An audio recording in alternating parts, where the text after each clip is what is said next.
So, okay, so part two. So everything's interconnected. Like my brain, my wife says that I'm more like a woman than she is. And but I'm a stereotypical man. Like there's no question about that. Like like I'm a driver, driver analytic. And so, I am a stereotypical man. Like I am, aggressive, super aggressive, and very direct. So I'm a driver analytic driver. So 75% of men will fall into the driver analytic, 25% of women, 75% of women will be amiable, expressive, 25% of men. And so I am, but, but it's almost like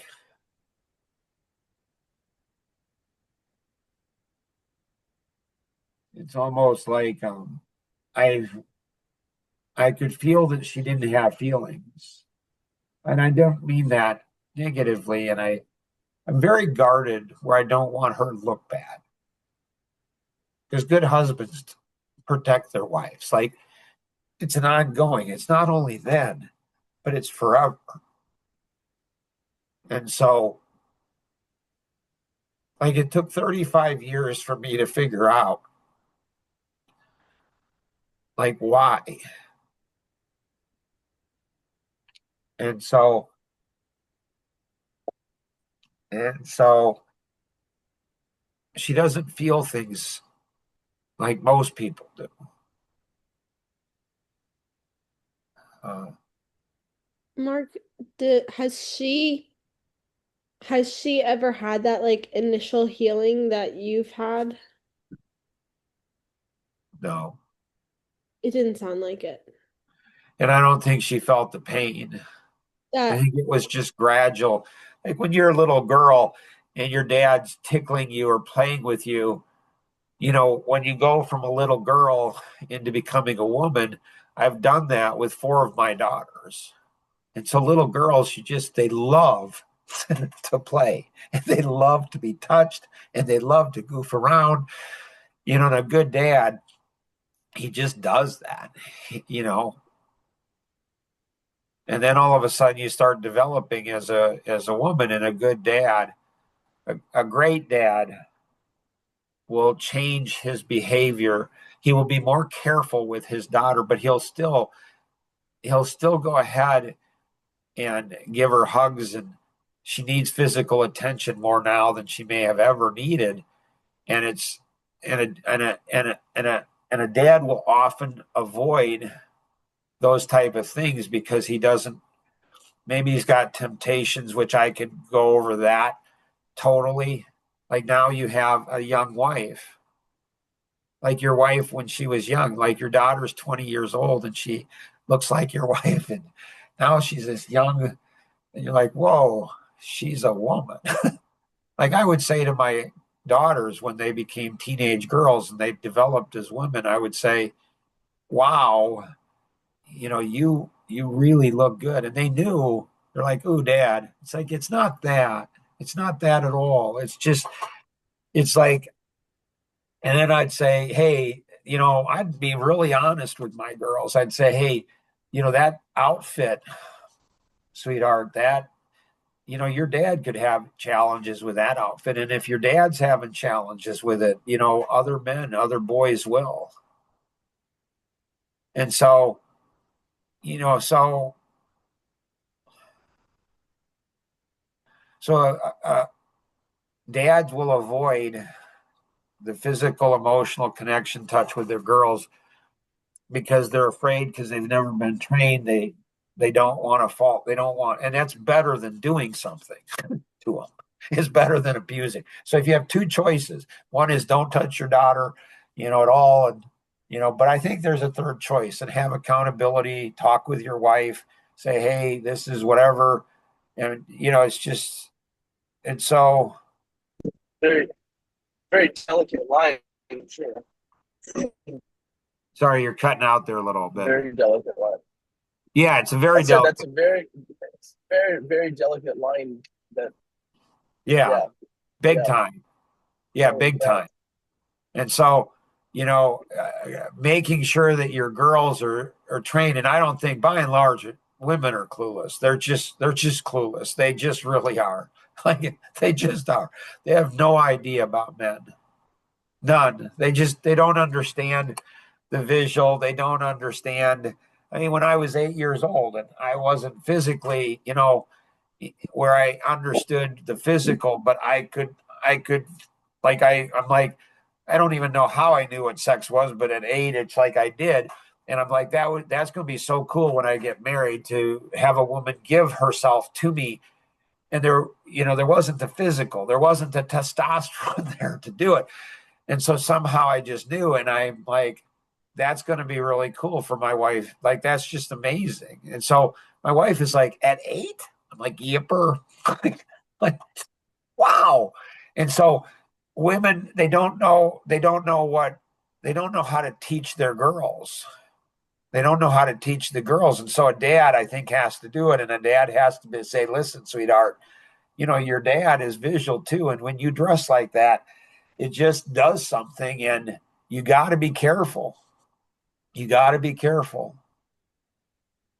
And it's weird because, I thought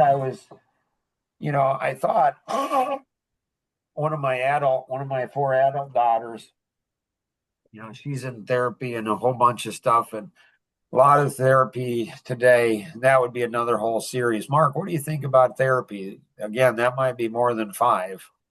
Because I mean, the therapist, so by and large, more therapists than not, I would say, have not been great. Some have been absolutely terrible. I mean, there was one therapist that my wife was seeing, a woman, and she saw her for, I don't know, a few months or whatever, and then they thought they were ready. Men go into therapy. There's nothing. I mean, you got a problem, fix it. Like, I'm not like the stereotypical man. If I'm lost, I'm going to ask for directions. It's just stupid. Like if you're lost, ask for directions. Like, it's like, so men who, like, I'm a big proponent of therapy. Unfortunately, I think therapy's just messed up. It's just absolutely messed up. It's like you're going to be on meds the rest of your life. Really? You're going to need to have therapy the rest of your life. Really? And so it's just messed up. But one woman was in counseling, and after a few months, they said, okay, Mark, you can come in. And so, which I was fine with. I go in and sit down, and I mean, it's like a minute, 2 minutes. And the therapist, like, Mark, you're abusive to your wife. You mistreat her. And she just laid into me. And I'm like, I look at her and I said, really? And she's like, yeah. He said, wow, okay. I mean, that's interesting. And I said, what do you think of my wife? And she's like, well, I said, do you think she's like that? She's like, well, I don't know her. I don't know her. And I'm like, really? I said, so you spent, I don't know, a few months with her and you don't know her, but yet you spent minutes with me and you know that I'm this and this and this and this and this. And she's like, backpedaling. I said, you know what I think the issue is? I think your husband had the same personality that I did, and you probably divorced him, and you have a whole bunch of trauma that you're taking out on me. I mean, it's okay. I don't mind it. But she's like, you know, and there's silence, and I'm like, I guess I'm done here. And I got up and I left. And so there's just so much. I mean, it's weird because years ago I recognized that if you've got above a master's degree in psychology, you're probably messed up. And I've told this to people who have doctorate in psychology. I've said it to a number of them. I said, my experience with people who have anything a master's degree or more, they're all screwed up. They went through all this education to try to fix them. And now, they turned it into an occupation. They turned it into making money. And nothing wrong with that. But unfortunately, I think that a lot of them have never been healed. And so if you've never been healed, so it's interesting because after Jonathan died, we had a client out on the East Coast, and his son had committed suicide 12 years prior to Jonathan's death. So I called him and I said, hey, I just wanted to let you know that, our son, so this was a few weeks after Jonathan had died. And I said, hey, I just want to let you know our oldest son, he committed suicide. And he said, I am so sorry to hear that. I'm like, yeah, it's pretty tough. And gunshot to the head, rifle shot to the head, messy, my gracious. And I said, yeah, our 19-year-old son was 5 feet away from him when it happened. And he's like, I am so sorry, Mark. I'm like, yeah, it's pretty hard. And then he said, it's strange, Mark. He says, like, you don't, he says, my son for 12 years, there's not a day that goes by that I'm not angry with my son and I feel so much guilt every day for 12 years. And I just hurt. I just hurt for him.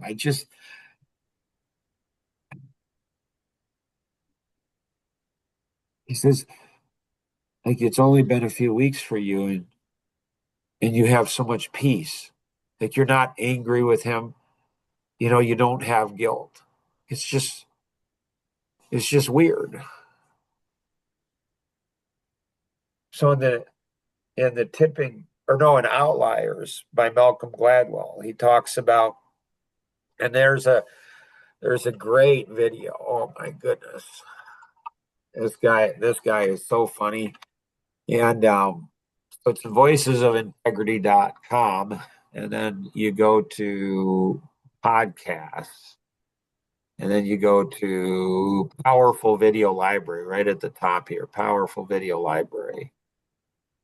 And it's the first video. There's over 30 videos that have impacted my life massively. I mean, these videos, they're just strange, and some are funny and some are insightful. This guy right here, the first video of the 30, this guy's he's got a doctorate, I think, in psychology.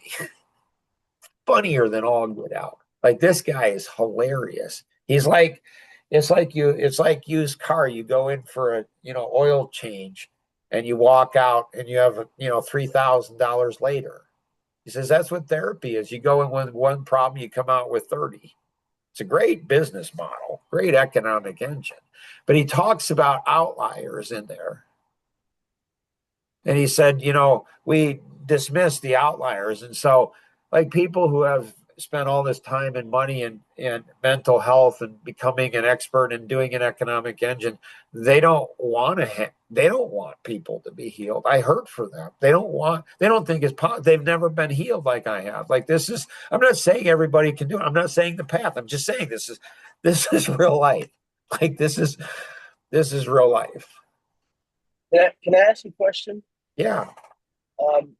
When you say, and I'm just curious, like you alluded to, like, obviously it's easier it's easier to stay healed than it is to heal. Like the initial heal part. It's harder. Yeah, it's hard. It's harder. It's easy to heal. It's harder to stay healed. Staying healed is the hard part.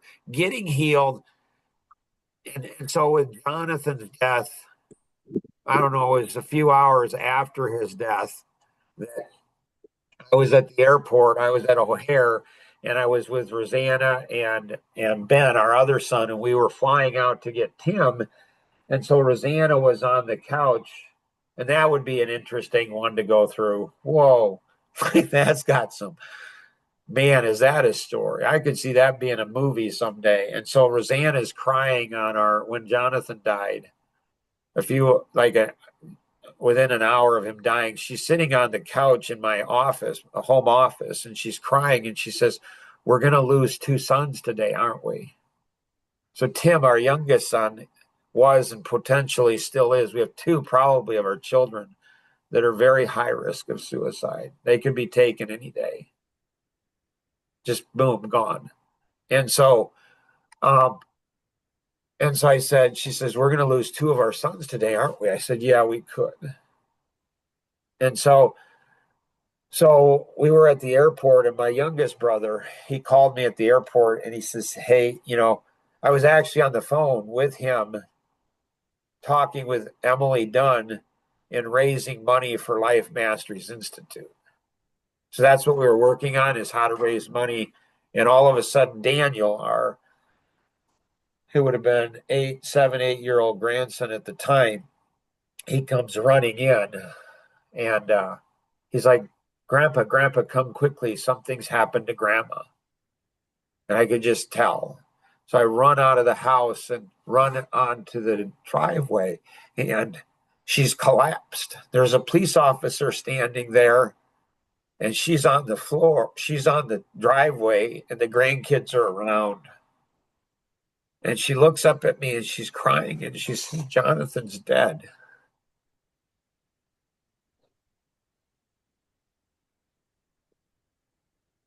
And so a few hours after that, we were at O'Hare, and my youngest brother went ahead and called me, and he's like, so I go back in. And I said, hey, I got to run, guys. So I left him on the phone, and I said, I don't know, something happened, Roseanne. I got to run out.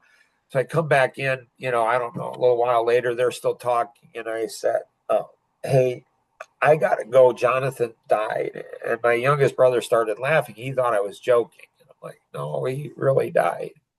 He's like, oh, I'm so sorry. And so he called me, a few hours later when we were at O'Hare at the airport. He's like, how you doing? I'm like, I'm not doing good. I mean, I am not doing good at all. And he's like, what do you mean? I said, oh, I am so angry. I am so angry. And he's like, who are you angry with? And I said, I'm angry with everybody. I'm angry with Jonathan. I'm angry with me. I'm angry at our dead dad. I'm angry at you. I'm angry at everybody. Like everybody I'm angry with. And that was for 24 hours. The next 24 hours was just, that would be an interesting 24 hours to unpack. And that, so we got Tim. So Go ahead. no, keep going. So we I'll picked jump up in Tim, when and you're saying. then Jonathan's brother-in-law was about the same age, 18, 19 years old.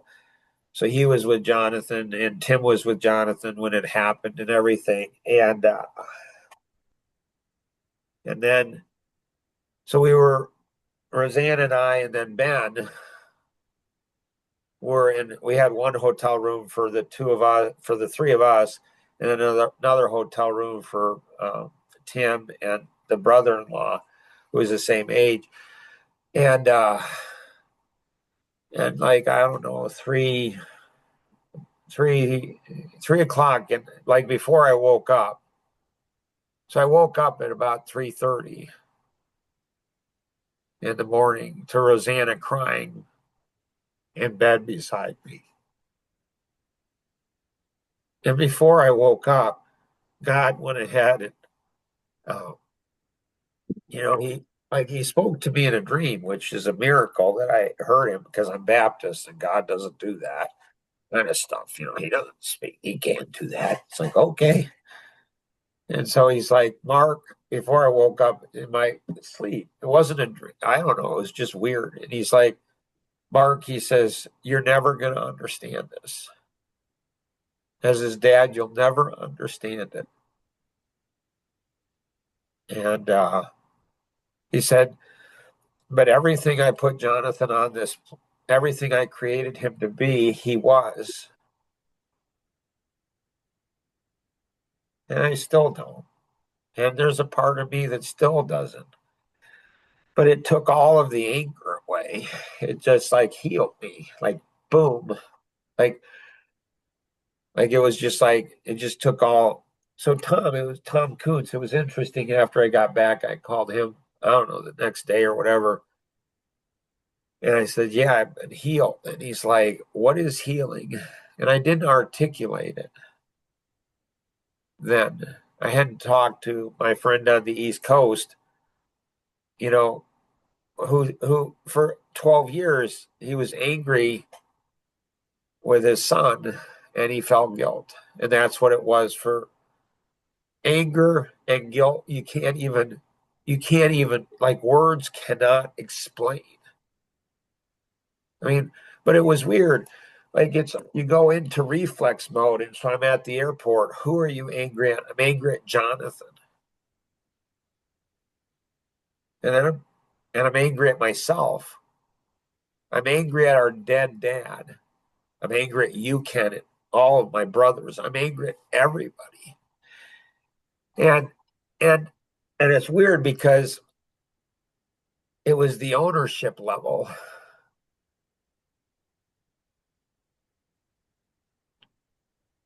And so, Jonathan's death was he just made stupid choices. He didn't listen. He did not listen to his dad.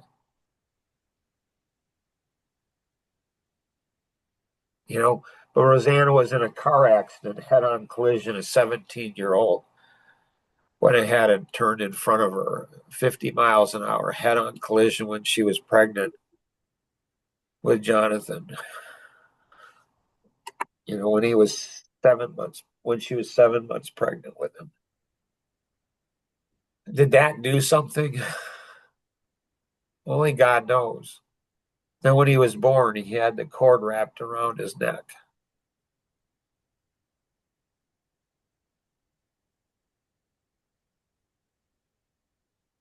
So this connects into, it connects into everything. Like everything is interconnected. It's like Rosanna, when we had the teenagers and we'd have Friday night date night, and we'd be having troubles with the teenagers, um, and delicately, it's like it didn't go ahead and mess her up on date night. Like she was intimacy, everything was like she could put it out of her mind, like all the other stuff. Me, I had a harder time putting it out of my mind. I'm like, how do you go ahead? You're really into the date night, like and as a man, I really liked it. I wasn't complaining. It was just weird to me. It's like, how can you I don't understand. And she says, oh, it's just simple. I just put it in a box and put it on a shelf. And I'm like, huh, that's interesting. I've never thought of that before. And we didn't know. So essentially, disassociation is a gift. I, you know, It's not. Yeah, Go ahead, Marissa. Oh, it's not all bad. Like disassociation is to help us cope Yep. when it gets excessive and when we're not also able to address and handle. That's when it becomes a problem. That's when it becomes a crutch. But the reality is, for some of those, like rape is traumatic. You might not be able to fully process it at once. And so to disassociate for a little and then go, like, that's okay. And that's Right. healthy and helpful. Right. Yeah. I'm like, we could even have even better. We had some great date nights, like obviously with 7 kids. And so I'm like, we could even have better date nights if I could learn to disassociate. And this goes into the feelings, men don't have feelings. I think that's a good thing. They actually do. I think they have more feelings than women. They just taught uh, to discipline. And I think a lot of men mess it up. They don't understand. And so when my mom died, we were out on a date night, and we were at a restaurant, and Rosanna, like, I don't know, she was observant. She says, are you sad because your mom died? And this was, I don't know, a few weeks after my mom died. I said, I'm not sure. She says, what do you mean you're not sure? I said, I'm not sure if I'm sad. And she started laughing, and she says, how can you not be sure if you're sad? I'm like, well, I don't know if it's going to bring benefit to me and, you and people around me. So I don't know. It's a choice. I'm going to choose to be sad or not. I was processing it, and I didn't figure it out on that day night, but man, you know, if you're sad, and this is all biblical, I mean, what was it, Abraham's son, when his mom died, he went in and had, what they call, in marriage, TJJS, Tarzan Jane Jungle sex. I mean, it's like, it was just so to heal from his mom. So I didn't realize that I could use that in being sad and we'd have even a better date night. But she just started laughing and she says, like, you're just so strange. And it's like, well, I'm glad I'm not sad, honey, because if you're laughing at me when I'm sad because my mom died, that would be really rude. Like, that wouldn't be nice. So I think that men and how they process their feelings is something women could learn from a lot. A lot. I mean, men, but I think a lot of men, they're not in touch with their feelings. They don't, like, I can be sad, but I don't have to be sad. I can be sad later. I mean, like, it's good. It's okay to be sad. It's okay to be mad. It's okay. Oh, this last week, I discovered something about women. There's What? there's an unknown emotion. There's no name for it. I discovered an emotion within women that nobody's discovered, and it's unnamed. And a woman can't process it. Like, something's going on with her, and women are very in tune with their feelings, right? So when you ask a woman, like, what's going on? And she says, I don't know. That's the unknown emotion. There's something going on. And men are terrified. Don't be terrified. Be excited. Like, wow, like, get into, like, and it's a combination of all kinds of emotions that are all like, she's like, oh my goodness. See, Marissa's nodding her head. She's like, wow, the guy's a woman whisperer. Like, he understands. And that's a gift from what happened when I was 19. There's so many gifts, so much understanding that I have. And so you guys have been a lot of fun. Appreciate it. Look Well, forward, so now that you have that backstory, like, it's like the Marvel, like, movies. It's like, and so if people would, like, people think I'm a jerk, I'm an idiot, I'm mean, I'm arrogant, I'm narcissistic. People, like, they attribute all kinds of stuff to me, which is fine. I don't care. But if they heard this, they'd be like, that dude, like, wow, like, you hear the backstory and you say, wow, there's a lot. Like, there's a lot. And if that's true with me, like, wouldn't it be true with everybody? right. Like, wouldn't it be? Yeah. So, anyways, Mark, any Yeah, I just want to say, you answered the question I had anyway, which is like, how do you know heal? Like, how do you know when you're healed, or what is healing? Sort of the thing that you alluded to that Tom Coons asked you of, what does is that a feel? But you sort of alluded to it. It's that peace and well, you're not the angry. peace. Yeah, You're not yeah, you're not angry, and you yeah, don't have guilt. Now, it yeah, doesn't mean you're not angry. It means that the Bible says, "Be angry and sin not." yeah, yeah, So you're angry, but you can control the anger to do something good with it. yeah, And guilt, there's good guilt and bad guilt. And so, it's weird where I'd say, Jonathan's, he's got first on the list for responsibility, but I'm right there second. I mean, if I don't embrace the guilt, I'm his father. Like, the brain can't process, well, it's not your fault, Mark. Well, then what you're doing is saying you had nothing to do with his life. The brain can't process that. Be looking for where I was responsible. Like, that's looking where I'm responsible and taking ownership for the things I need to take ownership for. I'm his dad. Like, yeah. I'm responsible. And so the rest of my life, I'm going to look for how I can take more and more ownership, because that'll be more and more more and more healing and more understanding. Can I pick your brain on, because I know what I think, and I think it probably aligns with what you're gonna say in a lot of ways, but I'm really curious right now. Ownership in rape. Like, Yeah. So I was talking to Dwight. He's a guy over in China, but he's an American, funny guy. He's in his 80s now, probably. And he went ahead and said that he had a girlfriend who was raped. Some guy broke into her apartment and she was raped. And he said she was fine. It was no big deal. Like, it just, there's nothing she could have done, and blah, blah, blah. And I thought, that's weird. And I never met her. So is she fine?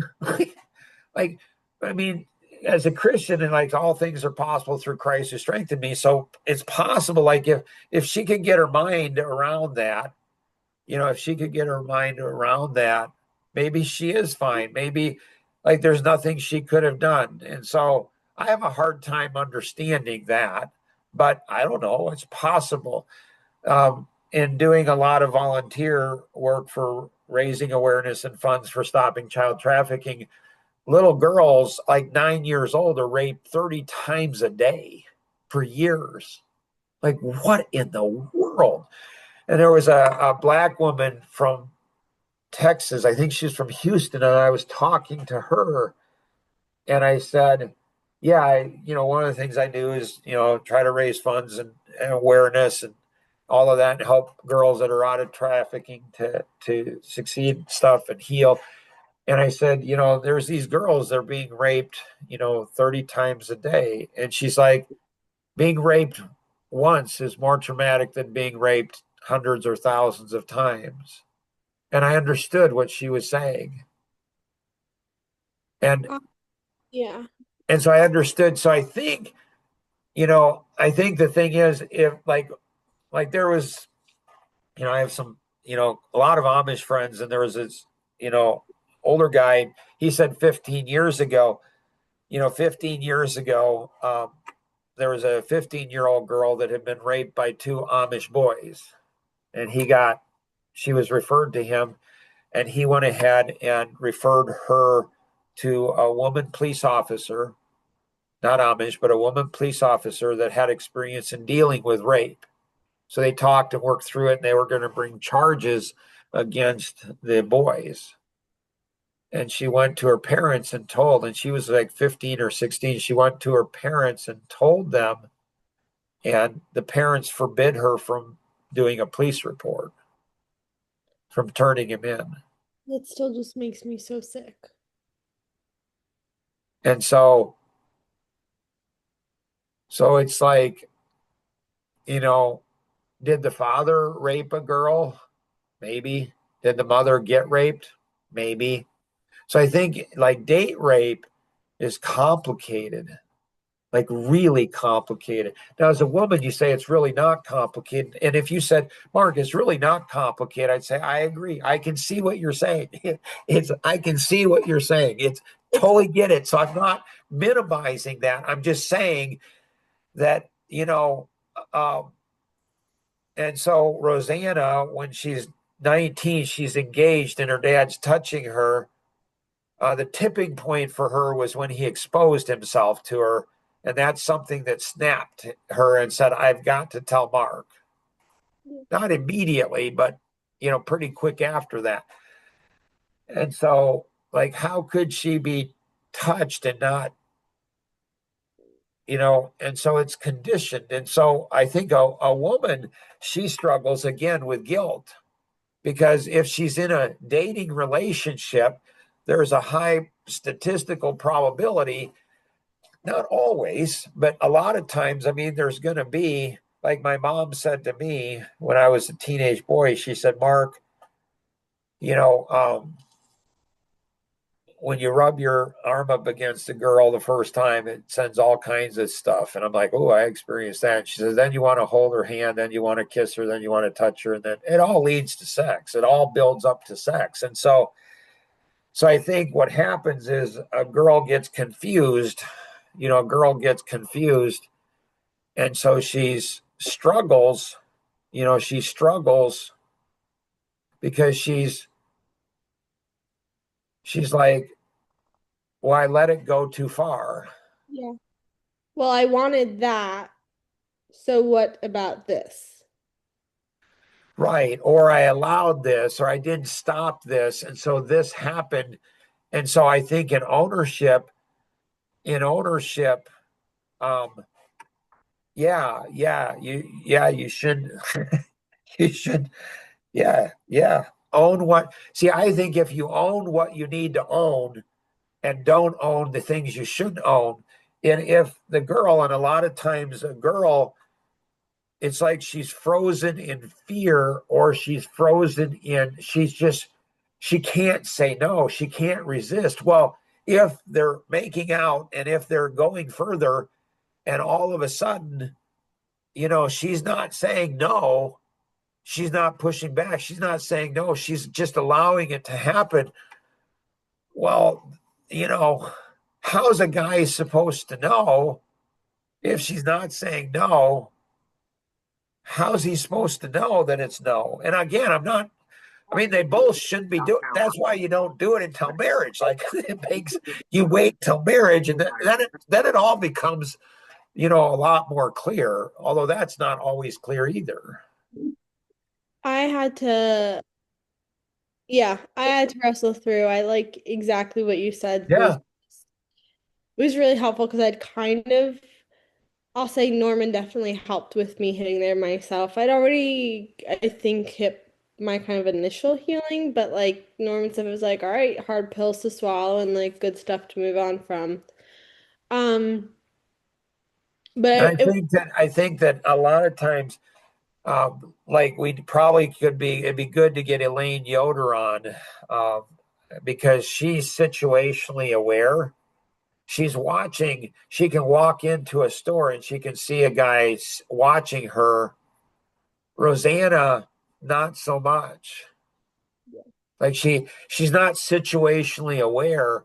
And so I think with women it's teaching. So some girls, and you can see little girls, like holy cow. yeah. Like some are just, you just know they're gonna be a challenge because they're just very sexual at very little age, very young ages.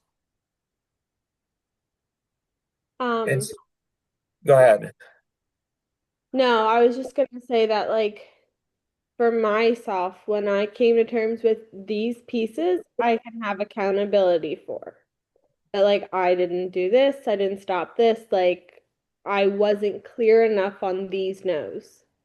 These times that I just shut down, I don't need to hold them against either. Like I didn't communicate no, but that's not a guilt from my end because I literally was just shut down in shock and trauma. And I don't hold that against you because you couldn't have like unless you were if you weren't focused on loving me and caring for me in that moment, you were never going to figure out what was going on. Right. It would have required somebody who was choosing to love the other person, going, huh, something's off. You're not here. And then these pieces I can hold against you. These times that my no was clear, that I pushed back, like those, I don't have accountability on there because I was clear. Right.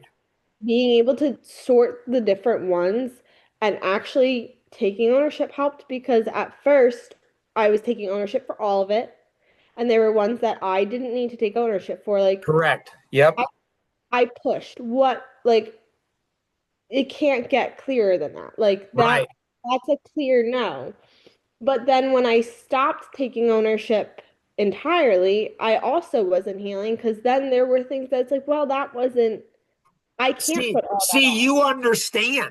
Like most don't. Like it's a shame because people who don't take ownership, like why is my three younger brothers, why are they connected into Jonathan's death? Because I knew 10 years before, 15 years before he died that he was at risk. And I tried to get them into his life, but they wouldn't. And so I think if we don't take ownership for whatever portion, and that's up to us to decide, I think the more ownership people take, the stronger they get. Well, and women will like other, I have friends who've been through also things and again severe, not again, it's kind of that once versus 30 times a day thing of like when you haven't been through it as much. Like I see friends of mine who didn't have as much who are still way more trapped by what they did go through. Right. But they'll be like that middle category where like you were numb, like that should like you can hold that against him. And I'm like, no, I'm not holding that against him. I have Right. things I can hold against him. There were ones that it was a clear no that you like that was clear. This category, I no, there's no peace in holding that against him, and there's no peace in me taking responsibility for the fact that I was completely numb and just like Rosanna, like gone. Right. Like And I that, think that that's the magic. Like the more ownership we can take, the more we're going to increase the statistical probability it will not happen again. yeah. And so the black woman, I said to her, immediately I knew what she was talking about. Immediately I knew when she said, it happening once is harder than happening 30 times. I said, I understand what you're saying.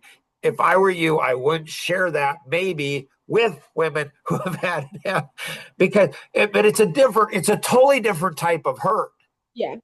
It, Oh, and so, and so what doesn't kill you makes you stronger. Um, there was a woman that I worked with, and her dad had severe depression, and he took medication for years. And one day he woke up and he says, I'm not depressed, but I'm not anything. Like I have no feelings at all. And he went off the meds. And so the meds, and I think we're getting close to meds, maybe especially with young women. People would ask, what does trauma do to your personality? And then what does alcohol or drugs or medications do? And I think I'm starting to go ahead and believe it alters your personality. yeah. I And would love to tackle that one with you guys sometime. oh, I'm telling you, there's stuff here. And so when you look at the personalities and you look at the disorders, the mental health disorders, like the core, it seems like for the analytic is despair, the core for driver is anger, the core for expressive is foolishness, and the core for amiable is fear. And then you have here this disorders for the analytic, and then here are the ones for the driver, and here are the ones for the expressive, and here's the ones for for the amiable. When I showed Tom Kuntz this, he's like, oh my goodness, Mark, he's like, I've got all of these. And but there's an upside to all of these, which I don't think is what's being talked about in the mental health profession at all. Like there's nobody out there saying, okay, panic attack is you're sensitive. Like, so other people don't have panic attacks. And so you're like, well, they're the healthy ones. Well, maybe not. Maybe the panic. So it's learning how to go ahead and handle that. Passive aggressive is you're nice and hard rather than me, who's just hard. Like 6 times I've been said that I was passive aggressive in my life. Most of the time, people just say you're aggressive. Is that better than being? I don't think so. So stress, you don't have stress if you don't care. Post traumatic PTSD, you have feelings. Well, okay, that's not bad. Anxiety, why? Because you're loving, and anxiety is about the future and depression is about the past. And so there's some cool stuff. Social, phobia, you desire more. Like, I don't have social phobia. Why? I don't want to be around people. There's like, I can just be in my own little world. Pride, you have desire. Disassociation, you can let go. Major depression, you have an awareness something's wrong. Bipolar, you have empathy. You can think of this or this, both of these. Dysthymia, you're consistent. Here you have, narcissism. You can draw people to you. Like people are drawn to narcissistic people. I mean, everybody loves a narcissistic person except their spouse and their children and the people close to them. But everybody else loves them. Why? I think it's because everybody has a narcissistic, tendency, and they all want attention. So they look at narcissistic people and say, I want to be like that person. I want to get that attention. That's my theory. I was narcissistic for 3 years, on purpose. It's like, whoa, that's kind of strange. People still think there's lingering to that. It's fine too. ADD, ADHD, you're hyper focused, addictions, you're intense, explosive drama. There's breakthroughs like eating disorder, discipline, obsessive compulsive. You're brilliant. You're just absolutely freaking brilliant. Defiant, you're strong. Or conduct, wrong, you right wrongs. Like, you know what? I can right a wrong. I can go ahead and stand up and stop it. Disruptive, you fix things that are broken that nobody else can fix. They don't even realize they're broken. Sexual disorders, lots of kids. Like, like there's upsides of all of this stuff. Oppositional, you stop abuse, physical abuse, you're warriors, borderline personality disorder. You're crazy brilliant. Like, we're focused on the negative, and they can be negative, but they can be. And so if you heal, and I think the challenge is every day that we're not healed, if we don't heal quickly, it becomes a part of our identity, and subconsciously it controls us, and we love the victimhood. It becomes a part of who we are, and we don't want to let it go. Like in Lord of the Rings and Gollum, it's like, precious, my precious, my precious. And so we hold on to these things. And then what we do is we learn how to use them as leverage to get what we want from people. And that's not going to work so good. And so we tend to be attracted to other people who have gone through the same thing we've gone through. And we become like a bunch of cocaine addicts that are all around everybody else. And we normalize this behavior. And we live not anything close to what we were designed to live.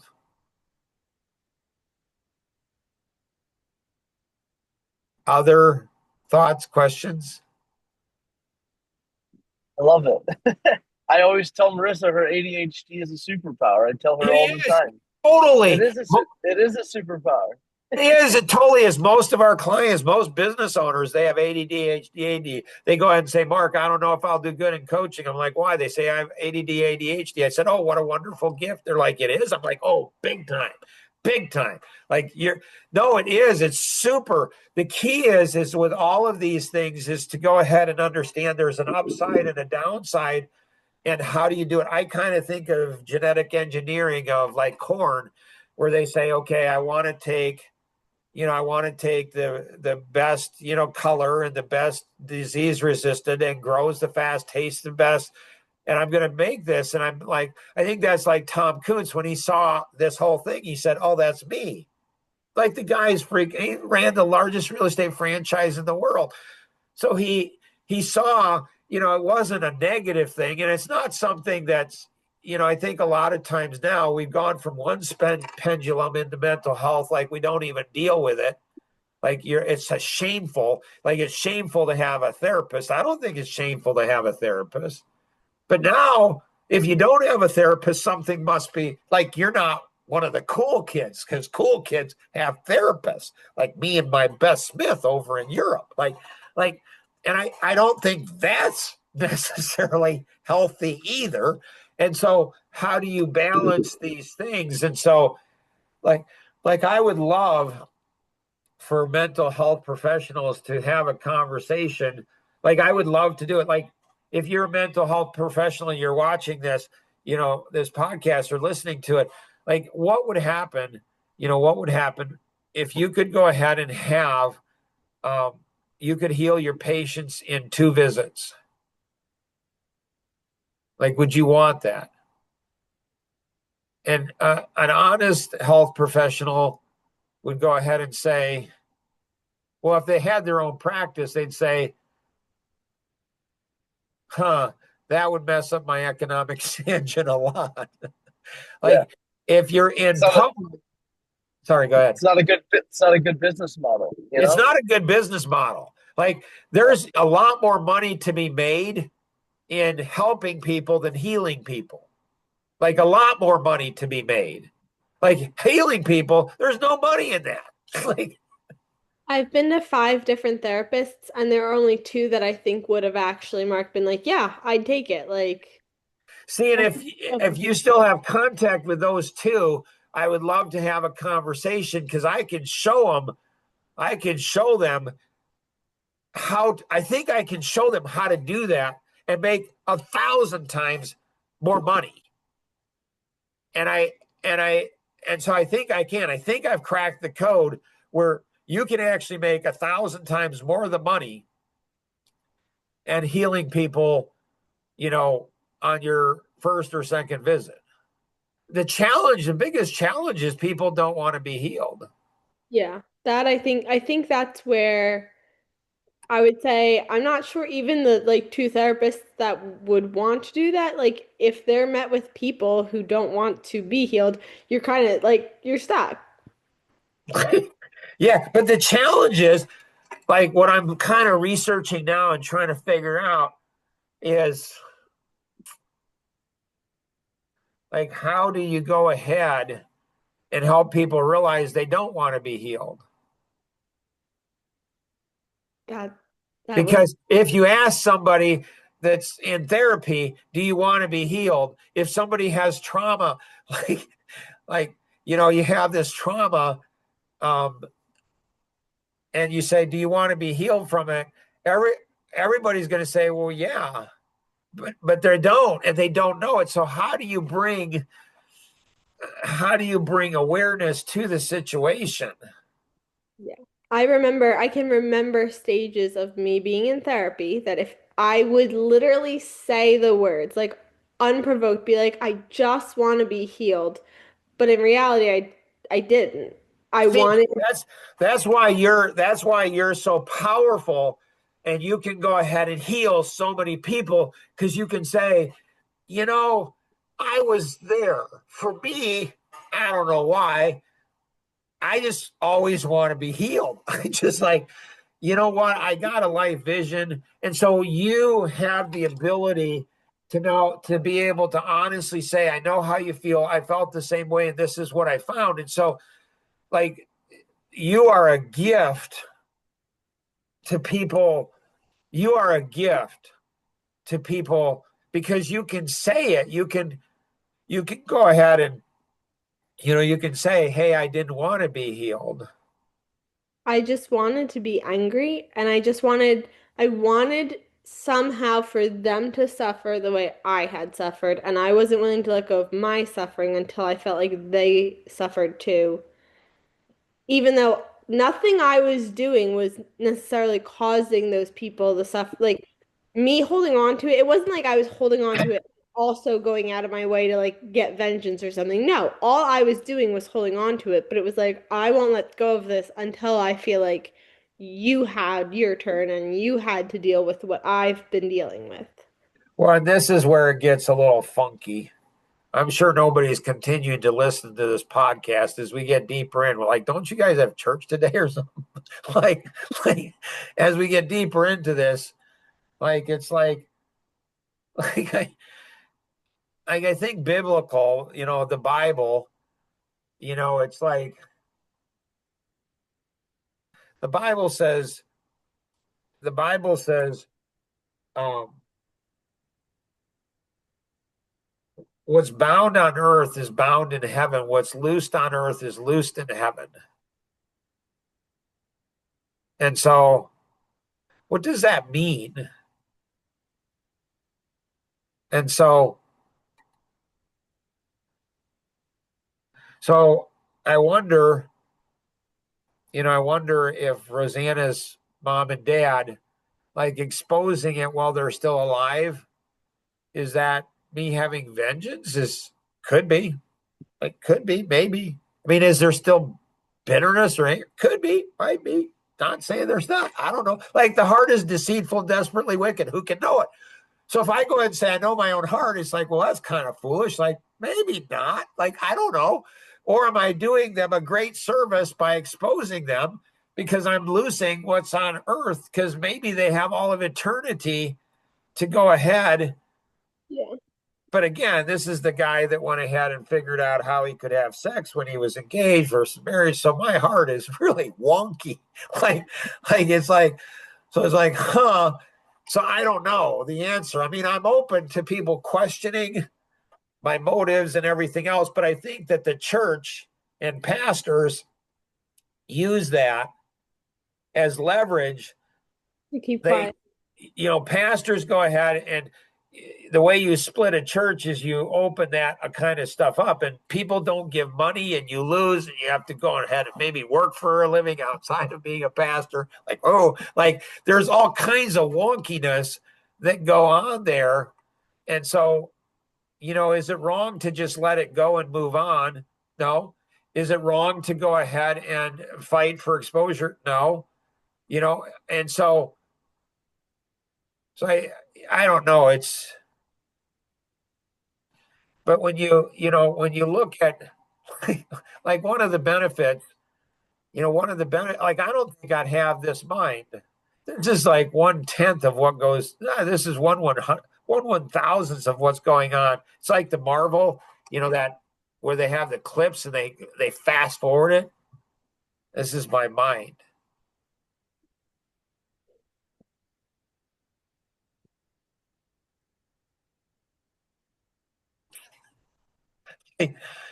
I mean, it's just like it's just like all of this came from pain. Yeah. Like it's like every one of these models, it comes from pain. Oh, this one I think is coming up here soon. So there's the magic atomic ball principle. And so I was curious. I'm why why how can a woman who's raped once have it negatively hurt her for the rest of her life, and a girl who is trafficked, who's been raped thousands of times, um like it's turned into a superpower for her. And Well, so go ahead. I think that the more you deal with certain like just traumatic things like rape, but also beyond rape, like other things, like the more you deal with it, the more you learn how to, you're like, the only solution is I have to get through this. Like when you've not been through it before or more times or anything like that, like you feel this sense of like, well, that shouldn't have happened. Like, so you're stuck there and that versus when it happens, you're like, these, like, yeah, this happens and you have, like, there's no other choice. Like, what am I going to do? Like, So here is that or the suicide. Like, right. So here is the magic atomic ball principle. And so, this was so here's what happens. And so in the brain, like this is brain science stuff. Like it's like this is what happens. So there's pain, there's hurt. That produces energy. It's not, you don't have a choice. Like you don't have a choice. It's going to produce energy. So when hurt, pain, abuse enters into our life, it produces energy. That energy is neither good or bad inherently. Because of the terrible thing that has happened, we associate that new energy with being bad, but it does not have to be bad. So it gives us like an unlimited power support. It's like nuclear energy inside our brain. So our choice, those who make great choices daily to accept the energy and turn it into positive energy will have amazing good things happen in their lives and the lives of others. Those who make poor, weak choices will have that energy turned into negative energy and it will probably destroy them and those around them. It's our choice. So it becomes so when you're a little girl or a woman and you're being raped, you're forced into you cannot physically stop it. Like there's nothing you could have done to stop it. And so when that happens, we we lose control and we can think it can be hardwired in our brain. I can't control situations. And so again, I don't know. Maybe I'm too protective of Rosanna. I don't know. I don't know. But I remember coming up with a question years ago. I remember I was sitting at my desk and I said, "That's a great question, Mark. I'm going to ask Rosanna." So she was standing up next to I was at the desk and she was standing there and I said, "Hey, I have a question for you." And she's like, "Okay." And I said, "If there was something you believed to be true that wasn't, would you want to know it?"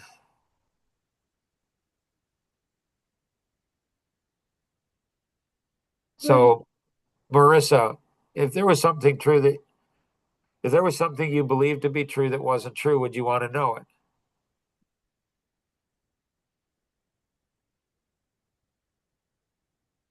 I think that yes, I think I would react badly at finding it out, and I own that and know that I'd say yes, then I'd find out and be really upset and mad and be like, why? And then I would come to terms with it. And Norman, if there was something you believed to be true that wasn't true, would you want to know it? Absolutely, without a doubt. And so Rosanna said, no, probably not. And I'm like, I was stunned. I was shocked. I'm like, really? Like, I was like, holy cow! I can't. Like my brain. I'm like, why? Or what? Like, what does that mean? And she said, well, if you were in an affair, I wouldn't want to know it. And See, my heart just absolutely broke for her. I mean, I just, that's such a devastating way to live. Like, I literally thought when you asked that, I was like, okay, let me think of like, I know Norman to love me. If that wasn't true, like, I would want to know. I wouldn't react well at first. It would hurt. I would wrestle through it, but like, I'd want to know. Like, and to live in a way where you wouldn't want to know that is, that's got to be one of the most devastating things. well, the thing is the Bible says, and the truth will set you free, which means if we don't know the truth about something, we're enslaved. But the truth is that people want to be enslaved.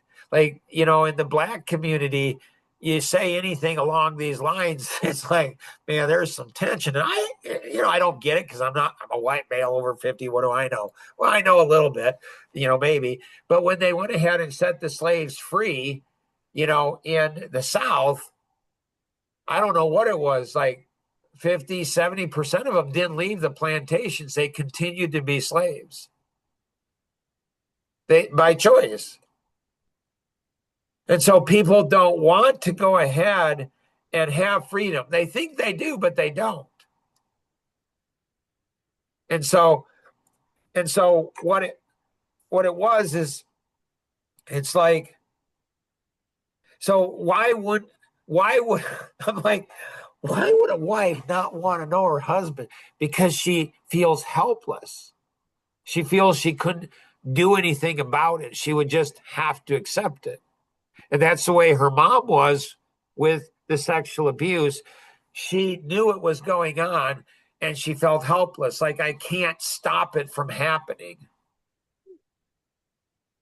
And so there's all kinds of like there's all this kind like there's all kinds of these models on podcasts. I have a rule: if somebody asks me a question and if I can't come up with a model and an answer in 3 minutes or less, I don't have a deep understanding of the question they're asking. That's a really good rule, Mark. You know, I don't know. And so there's all of these, like, there's like, and this is just a fraction. Like, this is just like, it's just like this looks like the Marvel comic strips. Like, it's like, boom, like, oh my goodness. Like it's so cool. Anything else that either of you have? I don't think Uh, so. yeah, I think I'm good. That's it's been that's why you stay late. Remember, Right? this is Some the are good late. stuff happen. Yep, the Like, good stuff happens in the end. right. It's just crazy. Like when you look at the stuff here and you think, oh my goodness, like that's the beauty of structuring building systems in your life where you have all this massive amount of free time like I do. Like it's like I can go 4 to 6 to 8 to 12 hours on a podcast, one after another, like 20 in one day, like just bam.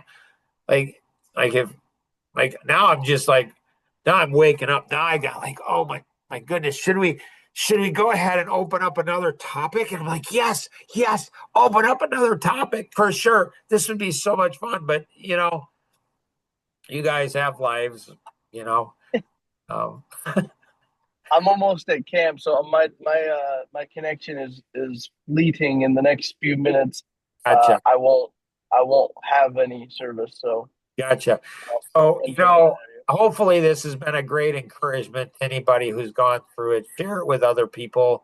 Um, it's pretty crazy. I mean, it's really exciting when you go ahead and get on the other side. When you get on the other side and you see your superpowers and you see the impact that you can have and how you can change people's lives and how you can heal people and how you can go through, like it's like you go, you become strange like me. Like you go ahead and say, like if I could, yes, for sure I'd get rid of that, but I can't. I mean, I am the person I am, and it's a really cool person I am. I mean, it's strange, and a lot of people are like kind of freaked out by it.